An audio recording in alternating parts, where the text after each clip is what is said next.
Hey guys, what's going on? Back with another video. In this video today, we're doing the Week 15 football picks, predictions, discussion, talk, hot air, all that good stuff. So it's Wednesday. It's that time of the week again where we do that Week 15. So we only got, let's see, 15, 16, 17. We only got 3 more weeks left doing this. I'm kind of sad. We'll only get playoffs too, but that's not the same. So let's go ahead and get to it here, down to the home stretch. So the first game we got tomorrow night, Thursday night, Broncos and Colts. Both these teams are a disaster. God, I mean, I'll give it to the Colts because, like, with the case of Denver, they're like the season's long been done. They don't have a quarterback. They're really just, there's nothing to play for. Whereas the Colts, have Jacoby Brissett. They have, I mean, I guess Andrew Luck. I don't know. I'm kind of getting tired of the whole Andrew Luck thing. Like, I don't even know. Is the guy ever even going to play again? I'm just kind of tired of that whole narrative. But the point is, they do have Brissett playing for them, who has something to play for. Whereas, like, in Denver, everyone's kind of resigned to the idea that, they have to get a new quarterback after that, because they do, because their other quarterbacks suck. So there's really none of them are really playing for anything, because they all know that, the job's not going to be theirs next year. Whereas Brissett, rookie, has something to prove. I just feel like, they got a little bit more, and I mean, it's gonna be a garbage game, but anywho, I got the Colts winning this game. Next game up, Chicago Bears, Detroit Lions. I got the Lions just simply because of their record. Next game up, Chargers and Chiefs.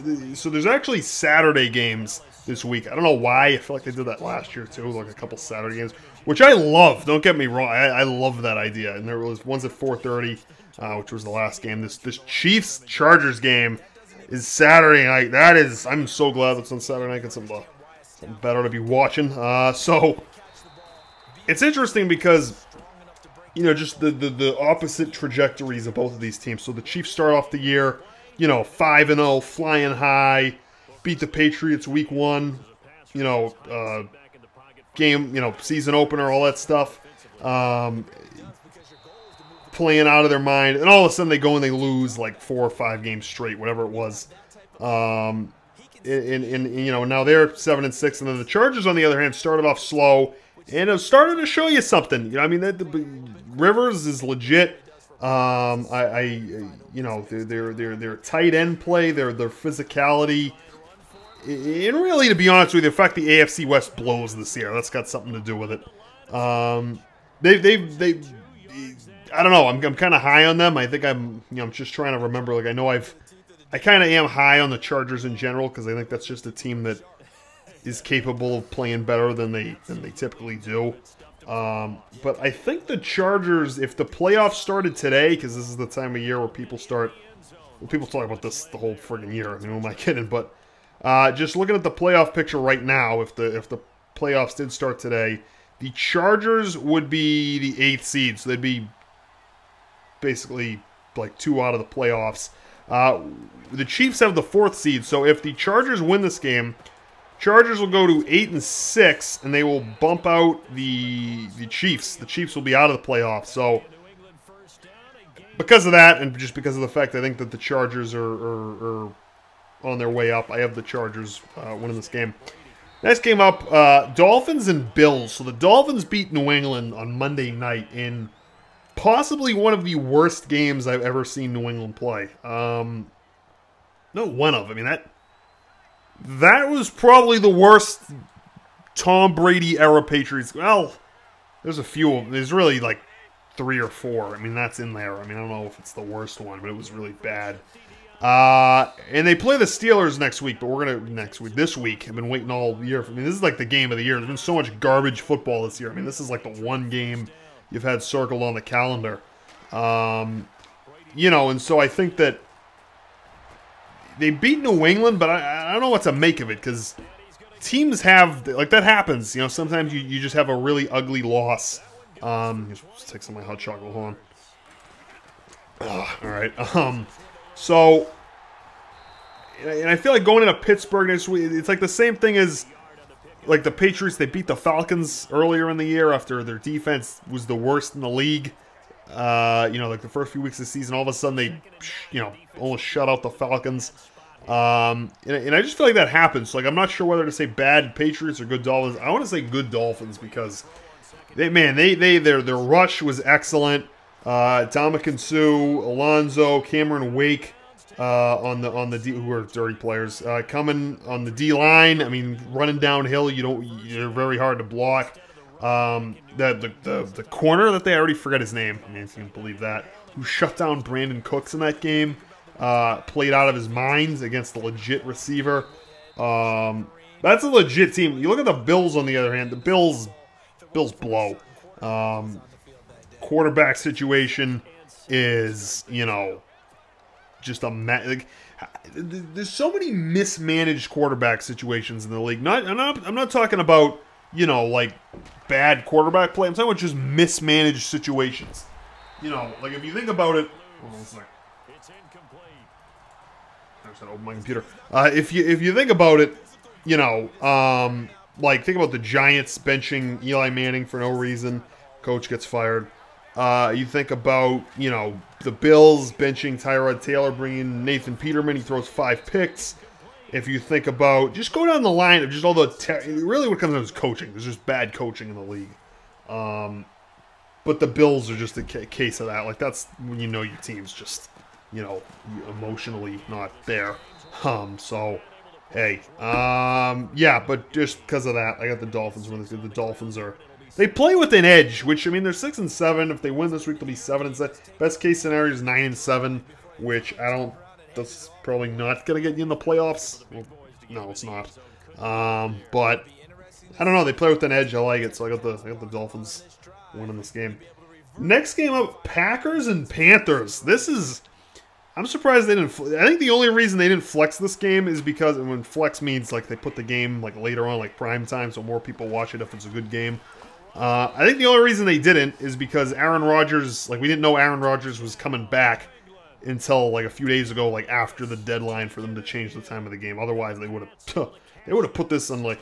Matter of fact, there are great games all around this week. Like last week had just horrible games, but this week between the Chargers and Chiefs game, Packers and Panthers game, Patriots Steelers game, I mean, go down the line. I mean, there's some great games.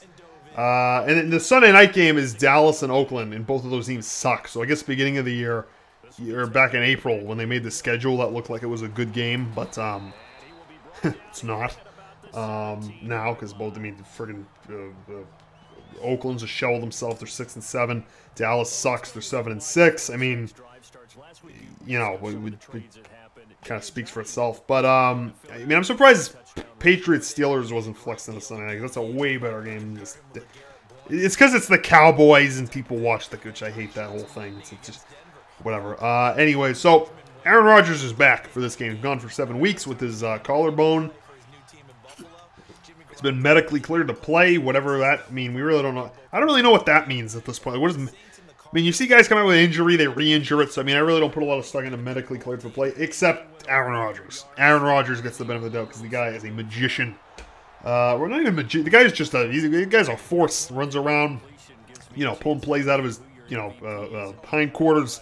But the thing I will say, though, is his style play, like running side to side, chucking Hail Marys all over the field. That style of play is a lot harder when you have a broken collarbone that's better. It's not healed. I mean, it's better, I guess. It's not totally healed, of course. But, it's one thing to just stay in the pocket and you get rid of the ball, go through your reads, all that stuff. But if you have a broken collarbone in the way you play is you run around and sling the ball all over the place and take hits, that's really hard to do, or at least do as well as you did before with the collarbone injury not being, totally ready to go. So, I mean, there's no way. First of all, he can't play better than before, as he was playing out of his mind before. You can't really play as well. You can't play better after you break your collarbone than before you did. But, I mean, it's probably better than Brett Hundley. I mean, I'm going to assume so if it is true that Rodgers is going to be playing. But there's that, and then there's the Panthers. And so the Packers are 7-6 because they haven't had Rodgers for 7 weeks. And the Panthers are at 9-4. I mean, this is a 1 o'clock Eastern time game. This is like an early game. So I mean that's a really compelling matchup there. I don't really like the Panthers. Not the Panthers. I mean, I don't really like the Packers but I hate the Panthers, so I'm rooting for the Packers this week. Cocky Panthers team. I just love seeing them get, brought back down to size. Anyways, so I got the Packers winning this game because I feel like the Panthers are gonna. I don't even know if that's really a team that you can say prepare. Cam Newton comes in, does his cocky, dumb thing he does, plays soft, and slings a few balls, and they win. I mean, it's not really a X's and O's kind of operation, if you catch my drift. But I feel like if you do prepare, the last Aaron Rodgers footage you got to look at is from like 7-8 weeks ago, right? So I mean, I don't know how useful that's going to be to you. Or no, I'm sorry, I don't mean that. I mean, like, you can't look at anything from like the last 7 weeks because it's going to be a totally different offense. So because of that, and because it's Aaron Rodgers, and because screw the Panthers, I got the Packers winning this game. Next game up, Ravens-Browns. Of course, I got the Ravens winning this game. Next game up, Texans-Jags. I got the Jags winning this game. Jaguars, I don't know if I should take them seriously or not. I really don't. I mean, they're 9-4. The Jaguars? Like, I don't know. I can't take them seriously. I just can't. But, so they're going to beat this Texans team. So I got Jacksonville winning this game. By the way, other thing, if you think about it, it is staggering how many players got hurt this year. I mean, I'm sure if you do the math, somebody's going to do the math, and it's going to come up to be, roughly the same number. But, I mean, I think there's more talent on injured reserve than there is on the field. Like, there were more, like Deshaun Watson, Aaron Rodgers, Carson Wentz. Just go down the line to all the injured stars that are gone. I mean, it's unbelievable. And if Deshaun Watson was healthy or didn't tear his ACL in a practice, which we still really don't know how that happened, that team would have been competing with the Patriots and Steelers in the AFC for sure.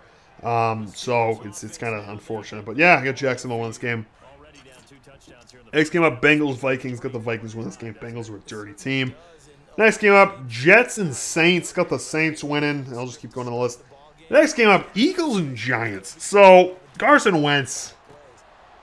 I don't want to say I told you so because I didn't, but I mean, I think most people, I mean, maybe not most people, but I think a lot of people, if you just kind of look at the way this season was going, and you look at kind of like this dream season the Eagles were having, finally having a Super Bowl contending team, like almost Super Bowl locks coming out of the NFC. Maybe that's a bit strong.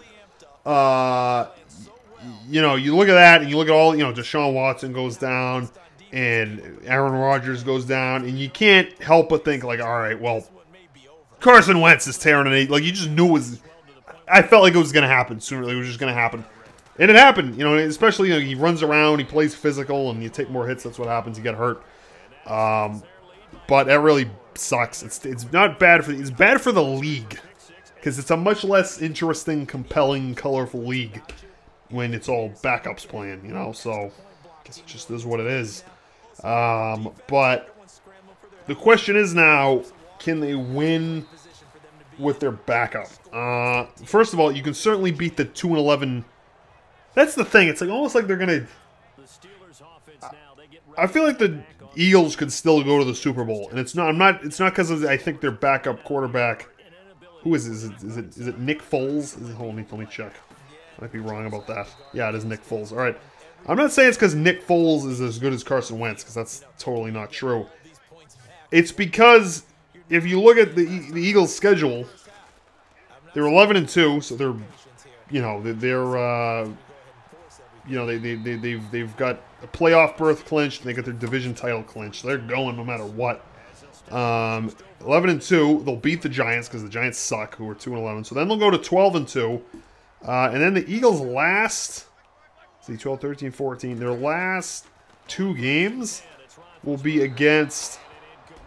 Last 2 regular season games will be against the Raiders on Christmas night, and then the Cowboys, which again are 2 teams that they can beat.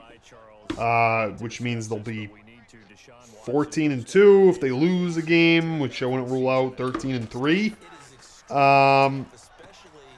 So they'll be the number 1 seed in the NFC.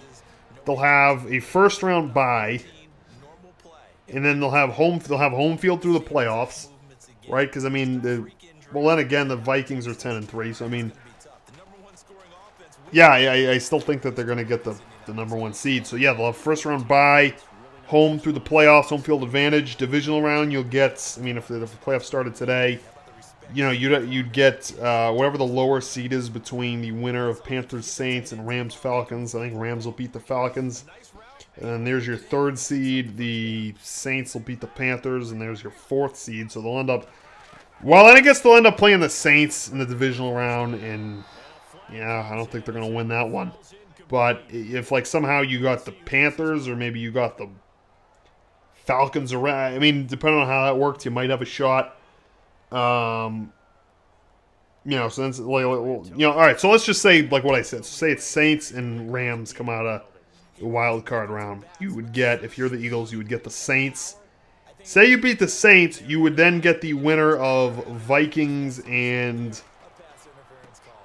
the Rams, which I think would be the Vikings. I mean, and so then your NFC conference game, you're gonna get. You're gonna get. Man, this is tough. I really don't know what to, because we do have a few more games to go. I just feel like this is kind of set in stone at this point. Yeah, you would get. I mean, let's say you beat the Saints, and then let's say the Rams beat the Vikings. Screw it. Let's just say this: in an NFC conference game in Philly, because you got the #1 seed. Saying it gets to that point, could you beat the Saints, Panthers, Rams, Falcons, Vikings? Falcons won't be there. Panthers won't be there. Could you beat the Vikings or? Yeah, I still think they're going to the Super Bowl. I do. It's just not because their backup quarterback is good enough to warrant it. It's just they're already going to be the first seed, and they can beat these teams. So, which means they're going to get blown the hell out by the Patriots or Steelers in the Super Bowl, which is just sad. But anyways, all right. Well, that's what we got for that. Anyways, you got the Eagles winning this game. Next game up, Cardinals and Redskins. The Arizona Cardinals have like all but disappeared. Like that was such a hot team a few years ago. Nobody talks about that team. People talk about the St. Louis Cardinals more than they talk about the Arizona Cardinals. So it tells you everything you need to know. Next came up, Rams, Seahawks. The Rams. Next game up here, main event, biggest game of the week right here, Patriots, Steelers. So, like I was saying before, Patriots lost to the Dolphins in one of the ugliest games they've ever played on Monday night. It doesn't really change anything because they still have to beat the Steelers to be the number. Like, even if they beat the Dolphins and lost to the Steelers, they wouldn't be the #1 seed. Like, they still have to win this game. Whereas if you lose to the Dolphins and beat the Steelers, you would then have the same record. And because of tiebreakers, because you beat them, you get the #1 seed.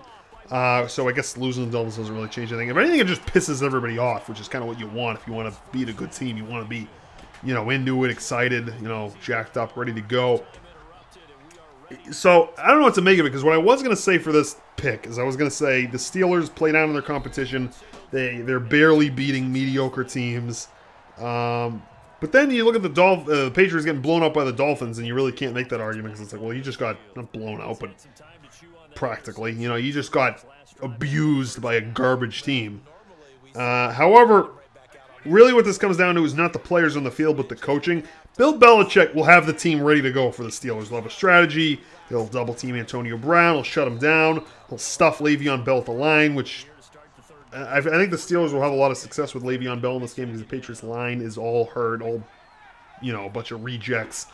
Whereas Pittsburgh's line is pretty legit. They can create the gap. It's really just Le'Veon Bell is unbelievable. That's really what it comes down to. I've got to talk about the lines. But as far as coaching goes, you got to give it to Bill Belichick. Like, he'll have a game plan. He'll take Antonio Brown out of the game. Somebody will get hurt, like always, like Bell or somebody's getting hurt, because that's always what happens to the Steelers. It seems like it's what happened during the AFC Championship game. Le'Veon Bell goes out with, a groin or a knee, or I think it was a groin.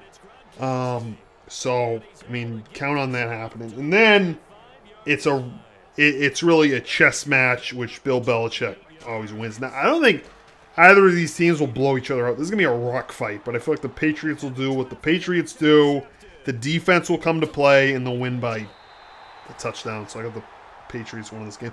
I should talk more about it. I just feel like they've played each other so many times, and the Patriots always win, that it's like, I'm just kind of going off of that. Like, the Steelers will get out coached.